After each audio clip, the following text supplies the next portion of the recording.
Baik, Assalamualaikum warahmatullahi wabarakatuh. Shalom, Om Swastiastu, Namo Buddhaya, dan salam kebajikan untuk kita semua.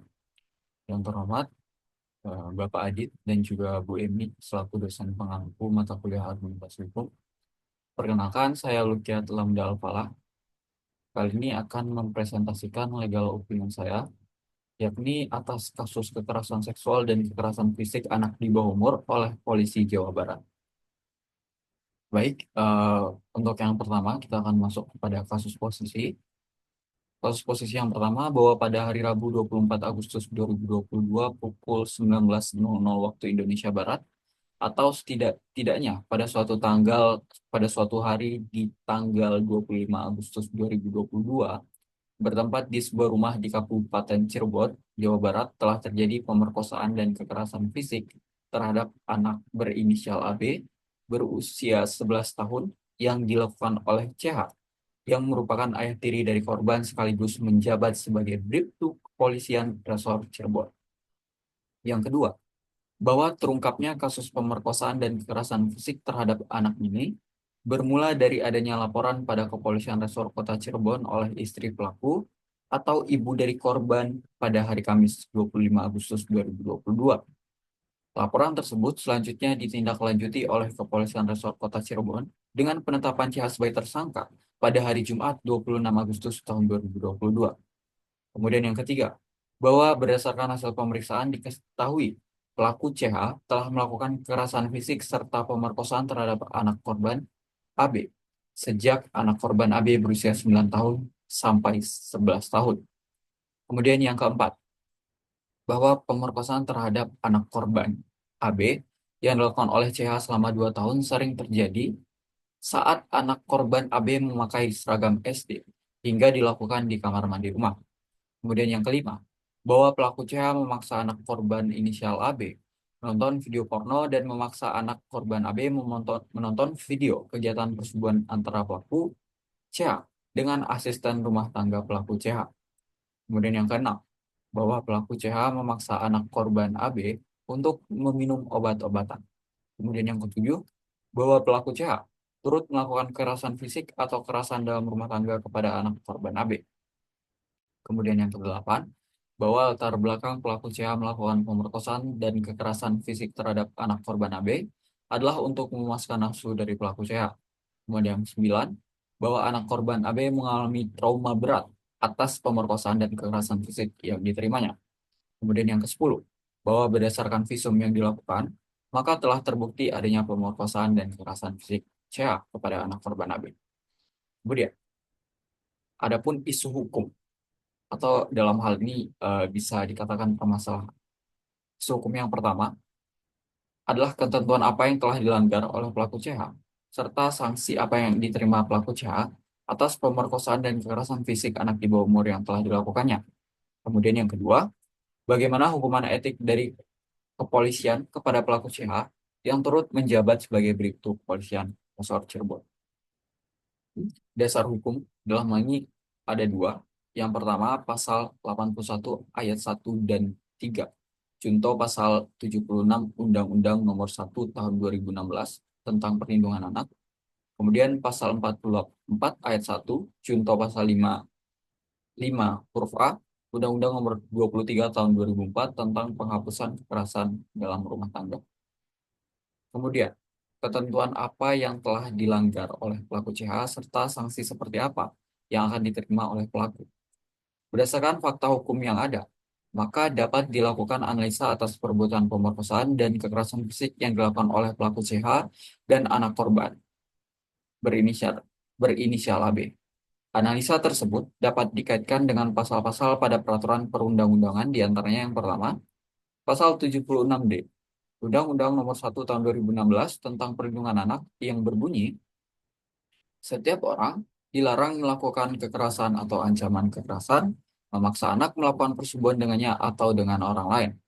Kemudian yang kedua, pasal 81 ayat 1 dan 3 Undang-Undang Nomor 1 Tahun 2016 tentang Perlindungan Anak yang mana berbunyi di ayat satunya, setiap orang yang melanggar ketentuan sebagaimana dimaksudkan dalam pasal 76D dipidana dengan pidana penjara paling singkat 5 tahun dan paling lama 15 tahun, dan denda paling banyak 5 miliar rupiah. Kemudian pada ayat 3, dalam hal tindak pidana sebagaimana yang dimaksud dalam ayat 1 dilakukan oleh orang tua, wali, pengasuh anak, pendidik, atau tenaga kependidikan, maka pidananya ditambah sepertiga dari ancaman pidana sebagaimana yang dimaksud pada ayat 1. Kemudian yang ketiga, pasal 5 huruf A Undang-Undang Nomor 23 Tahun 2004 tentang penghapusan kekerasan dalam rumah tangga yang berbunyi bahwa setiap orang dilarang melakukan kekerasan dalam rumah tangga terhadap orang lain dalam lingkup rumah tangganya dengan cara A. Kekerasan fisik, seperti yang telah terjadi atas kasus ini. Kemudian yang keempat, Pasal 44 Ayat 1 Undang-Undang Nomor 23 Tahun 2004 tentang penghapusan kekerasan dalam rumah tangga yang berbunyi pada ayat 1 menyatakan bahwa setiap orang yang melakukan perbuatan kekerasan fisik dalam lingkup rumah tangga sebagaimana dimaksud dalam pasal 5 huruf A dipidana dengan pidana penjara paling lama 5 tahun atau denda paling banyak 15 juta rupiah.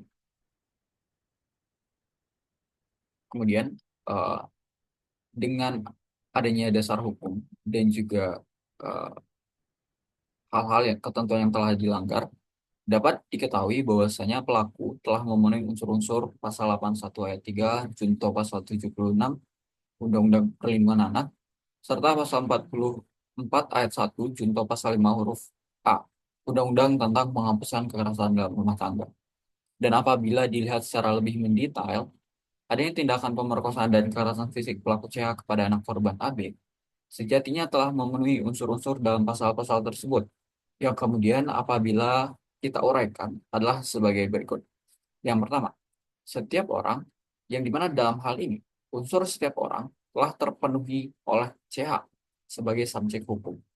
Pun CH telah dapat dikatakan sebagai subjek hukum mengingat dirinya telah dewasa secara fisik dan juga mental, serta sehat secara fisik dan juga mental, serta tidak sedang di bawah pengampuan. Artinya, CH secara sadar melakukan pemerkosaan dan kekerasan terhadap anak korban AB. Kemudian yang kedua, melakukan kekerasan atau ancaman kekerasan memaksa anak melakukan persetubuhan, yang mana dalam hal ini, berdasarkan fakta hukum yang ada, maka secara jelas pelaku CH telah melakukan kekerasan fisik dan pemerkosaan terhadap anak korban AB selaku anak yang masih di bawah umur. Kemudian, yang selanjutnya, setiap orang dilarang melakukan kekerasan dalam rumah tangga, yang dimana dalam hal ini, yang dilakukan oleh CH merupakan bentuk dari kekerasan rumah tangga. Hal tersebut dilandaskan pada hubungan antara pelaku CH dengan anak korban AB sebagai anak dan ayah tiri. Oleh karena itu, pelaku CH patut untuk dikenakan sanksi dalam Undang-Undang Penghapusan Kekerasan dalam Rumah Tangga. Dengan demikian, rumusan pasal 81 ayat 3 junto pasal 76D Undang-Undang Perlindungan Anak, serta pasal 48 ayat 1 junto pasal 5 huruf A Undang-Undang Penghapusan Kekerasan dalam Rumah Tangga telah terpenuhi oleh pelaku. Oleh karena itu, melihat secara substansi pada pasal tersebut, maka pelaku CH dapat dikenakan sanksi pidana penjara paling singkat 5 tahun dan denda paling lama 15 tahun serta sanksi denda paling banyak 5 miliar rupiah. Selanjutnya adanya pertimbangan bahwa pelaku CH merupakan orang tua dari anak korban. Maka selanjutnya hukuman pemberat berupa 1/3 dari hukuman pidana sebelumnya dapat dijatuhkan kepada pelaku CH. Dengan demikian, pelaku CH dapat dikenakan pidana penjara paling lama 20 tahun dan denda paling banyak 5 miliar rupiah.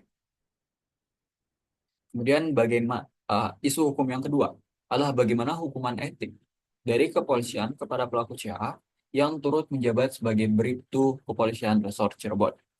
Pelaku CH sebagai Bribtu pada Kepolisian Resort Cirebon akan turut mendapatkan sanksi etik atas tindakan pemerkosaan dan kekerasan fisik yang dilakukan kepada anak korban AB. Adapun dengan menimbang tindakan bahwa yang dilakukan oleh pelaku CH merupakan tindakan pidana yang berat, maka pelaku CH dapat diberikan sanksi etik pemberhentian yang mekanismenya didahului dengan adanya sidang Komisi Etik Profesi atau KKEP Polri. Maka dari itu, dari analisis isu hukum, fakta hukum, dan kasus posisi dari kasus ini, Maka kita dapat menarik sebuah kesimpulan. Dapat diketahui, tindakan yang dilakukan oleh pelaku terhadap anak korban merupakan tindakan kekerasan seksual berupa pemerkosaan dan kekerasan fisik. Tindakan pelaku berkaitan erat dengan beberapa ketentuan peraturan perundang-undangan yang mengatur hal tersebut. Di antaranya pasal 81 ayat 3 junto 76 Undang-Undang Perlindungan Anak dan juga pasal 44 ayat 1 junto pasal 5 huruf A Undang-Undang Penghapusan Kekerasan dalam Rumah Tangga. Maka berdasarkan ketentuan tersebut, sanksi yang dapat dilakukan adalah dengan pidana paling lama 20 tahun, serta denda paling banyak 5 miliar.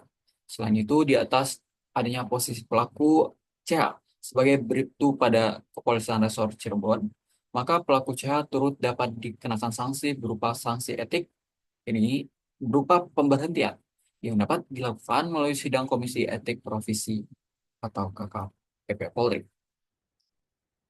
Baik, mungkin sekian adanya presentasi mengenai legal opinion atas kasus kekerasan fisik dan juga pemerkosaan terhadap anak di bawah umur di Cirebon.